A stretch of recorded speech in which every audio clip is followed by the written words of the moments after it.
Hello everyone, welcome back to अकिया classes. तो आज का हमारा टॉपिक रहेगा इलेक्ट्रिसिटी एंड सर्किट्स। तो सबसे पहले हम बात करेंगे इसमें इलेक्ट्रिक सेल की। इलेक्ट्रिक सेल से भी पहले अगर हम इलेक्ट्रिसिटी की बात करेंगे तो इलेक्ट्रिसिटी के बिना हम आज के ज़माने में नहीं रह सकते हैं कहीं से भी, चाहे वो लाइट की बात हो या हीटर्स हो गए, हमारे रेफ्रिजरेटर्स, कुछ भी, हमारे सेल फोन्स। ठीक है, तो ये सारे के सारे इनके लिए इलेक्ट्रिक एनर्जी यानी इलेक्ट्रिसिटी की ज़रूरत है। तो इलेक्ट्रिक सेल क्या करता है, ये इलेक्ट्रिसिटी को प्रोड्यूस करता है।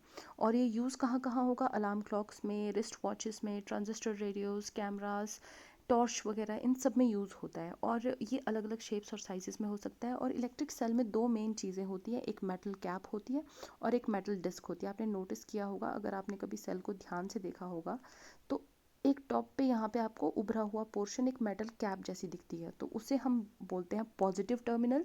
और जो नीचे साइड होता है दूसरा मेटल डिस्क, उसको हम कहते हैं नेगेटिव टर्मिनल।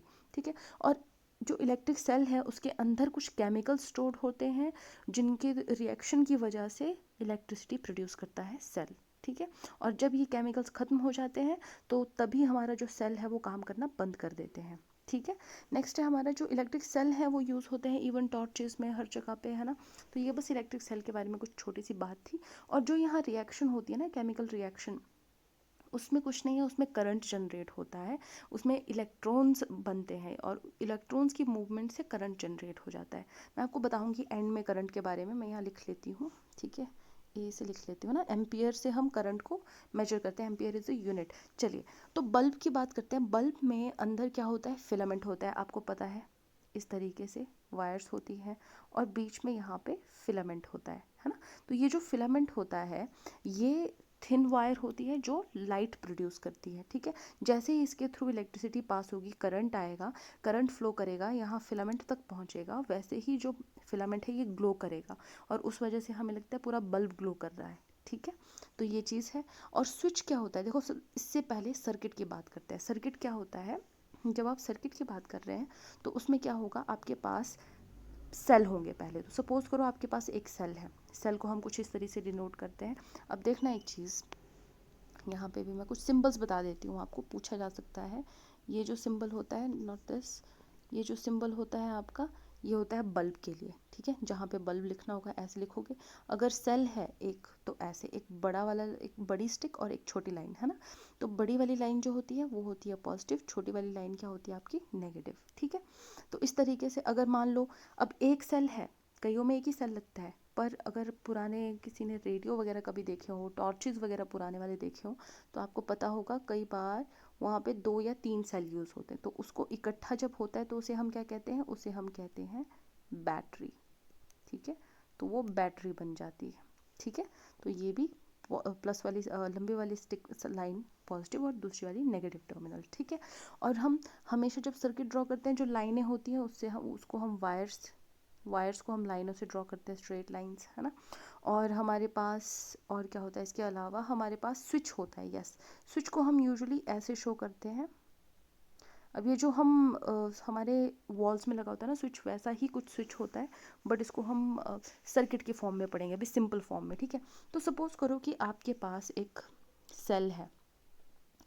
ठीक है, आपके सेल से एक टर्मिनल की वायर गई, दूसरी साइड से दूसरे टर्मिनल की वायर गई, और आपके पास यहाँ कोई बल्ब था। ठीक है, तो यहाँ से एक टर्मिनल जुड़ा, दूसरा टर्मिनल यहाँ, वेट अ सेक, दूसरा जो टर्मिनल है वो यहाँ जुड़ा, और यहाँ से आपका बल्ब है, ये फिलामेंट है। ठीक है, तो ये जल जाएगा। ये तब जलेगा दोनों जब ये सर्किट कंप्लीट होगा, यानी कि इसके नेगेटिव टर्मिनल से जुड़ा है कुछ और पॉजिटिव टर्मिनल से भी आपके मतलब दोनों टर्मिनल्स अलग अलग तरीके से एक एक बल्ब के एक एक टर्मिनल से जुड़े हैं, क्योंकि बल्ब का एक जो वायर है वो नीचे कनेक्टेड होना चाहिए, दूसरा वायर यहाँ, दोनों में पॉजिटिव नेगेटिव। देखो, बल्ब का एक चीज़ मैं आपको समझाती हूँ, हमेशा जब सर्किट कंप्लीट करना है तो सेल के पॉजिटिव पार्ट से एक जगह पे कनेक्टेड होना चाहिए ताकि करंट फ्लो करे, और ये कंटिन्यूस होना चाहिए। देखो, ऐसे ऐसे ऐसे करके करंट, ये समझ के, करंट कंटिन्यू जनरेट होना चाहिए। बीच में कहीं पे अगर ये टूट गया, सपोज करो अगर यहाँ पे हम कहें कि यहाँ से कनेक्शन टूट गया, तो क्या बल्ब जलेगा? नहीं, बल्ब नहीं जलेगा। ठीक है, जैसे ही सर्किट कंप्लीट कर देंगे वापस से, तो बल्ब फिर से जल जाएगा। समझ गए? ठीक है, और यहाँ पे एक चीज़ होती है बीच में, स्विच। जो हमारे हम वॉल्स में यूज़ करते हैं उसकी जगह पे ही हम उसकी जगह पे सर्किट में एक स्विच बना देंगे। कैसे?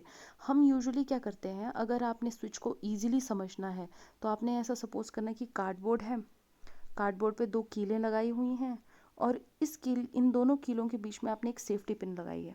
जैसे ये सेफ्टी पिन, ये तो मेटल की है और मेटल ही कंडक्ट करता है। यस, वायर्स किस मेटल की बनी होती है, ये आप मुझे कमेंट सेक्शन में लिखकर भेजोगे, वायर्स किस मेटल की बनी होती है और क्यों। ठीक है, तो ये जो यहाँ पे सेफ्टी पिन है ये मेटल की बनी है और ये दोनों ऐसे जब जो कीलें हैं उन दोनों कीलों के बीच में इस तरीके से कनेक्टेड है तो आराम से आपका सर्किट कंप्लीट होगा, बल्ब ग्लो करेगा। ठीक है, पर जैसे ही आप इस सेफ्टी पिन को निकाल देते हो, यानी कि अब आपने सेफ्टी पिन को ओपन कर देना है। कैसे? ये जो आपने सेफ्टी पिन यहाँ लगाई थी उसको आपने निकाल दिया, दूसरे वाले से टच नहीं है अब ये दूसरी कील से, है ना।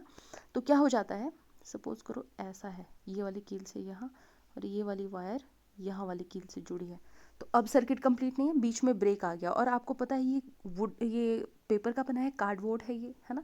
तो यहाँ पे इनके बीच में कोई कंडक्ट करने वाला नहीं है, मेटल कंडक्ट करता है, इसीलिए वायर्स के अंदर मेटल होता है और बाहर से प्लास्टिक होता है ताकि वो सेफ्टी से हम उसको यूज़ कर सकें। ठीक है, सेफली यूज़ कर सकें। तो यहाँ पे कोई मेटल नहीं है इन दोनों कीलों के बीच में, तो करंट जनरेट फ्लो नहीं कर पा रहा है, उस वजह से आपका बल्ब नहीं जलेगा। तो सर्किट कंप्लीट करना पड़ता है, सेफ्टी पिन को वापस यहाँ ऐसे जोड़ दो तो सर्किट कंप्लीट हो गया, बल्ब ग्लो करेगा। समझ के? तो इतनी सी बात होती है। और इसी सर्किट को आपने बहुत बार ऐसे देखा होगा, ऐसे कुछ, है ना, ऐसे आपका ये है, यहाँ पे बल्ब होगा और फिर ये यहाँ स्विच कई बार क्या होता है इस तरीके से ड्रॉ किया जाता है, जैसे मैंने ऊपर बनाया था ऐसे 2 डॉट्स और ऐसे यहाँ। ठीक है, दिस इज स्विच। कई बार आपने बीच में एमीटर, वोल्ट मीटर ये सब लगा हुआ भी देखा होगा, वो कुछ भी नहीं है, वो एक्स्ट्रा एक्सेसरीज हैं, डिवाइसेस हैं, उनके बारे में हम बाद में पढ़ेंगे।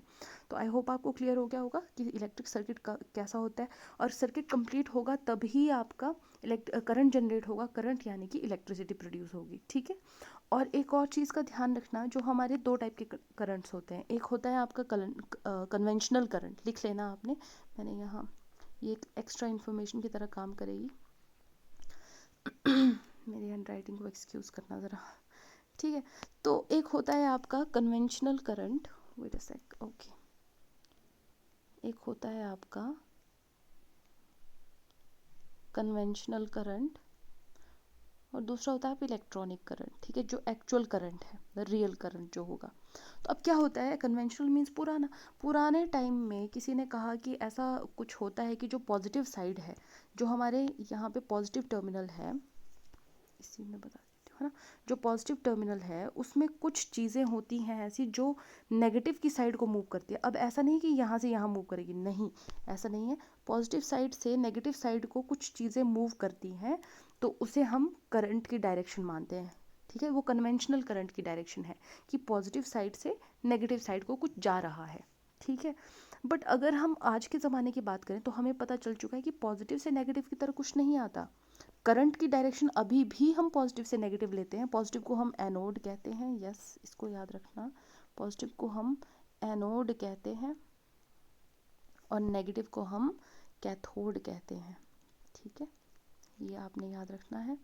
और याद रखना कि आजकल हमें पता चला है कि कैथोड से नेगेटिव से पॉजिटिव की तरफ को कुछ आता है। अब नेगेटिव चार्ज क्या होता है, इलेक्ट्रॉन नेगेटिवली चार्ज होता है, मैं ई नेगेटिव लिख रही हूँ। ठीक है, तो इलेक्ट्रॉन जिस डायरेक्शन में मूव करता है वो कहाँ है, ऑब्वियसली नेगेटिव चार्ज है तो नेगेटिव वाले साइड से ही निकलेगा, कैथोड से जाएगा एनोड की तरफ, और करंट ऑपोजिट डायरेक्शन में जाता है एनोड से पॉजिटिव की तरफ। समझ के?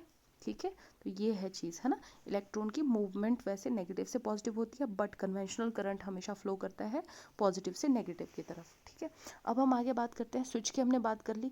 कंडक्टर क्या होता है, ऐसे मटेरियल्स जो अलाउ करते हैं इलेक्ट्रिक करंट को अपने थ्रू पास होने में। ठीक है, इसीलिए हम जो वायर्स हैं उनको मेटल से बनाते हैं। ठीक है, मेटल वायर्स ही यूज़ करते हैं हम यूजुअली, है ना। इंसुलेटर्स क्या होते हैं, ऐसे मेटल्स जो इलेक्ट्रिक करंट को अपने थ्रू पास होने नहीं देते हैं।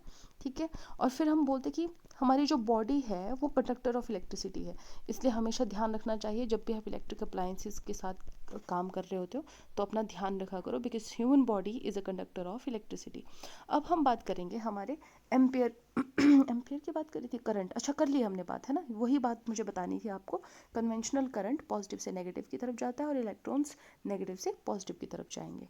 ठीक है, तो हमारा चैप्टर ख़त्म हो जाता है यहाँ पे। मिलते हैं नेक्स्ट क्लास में।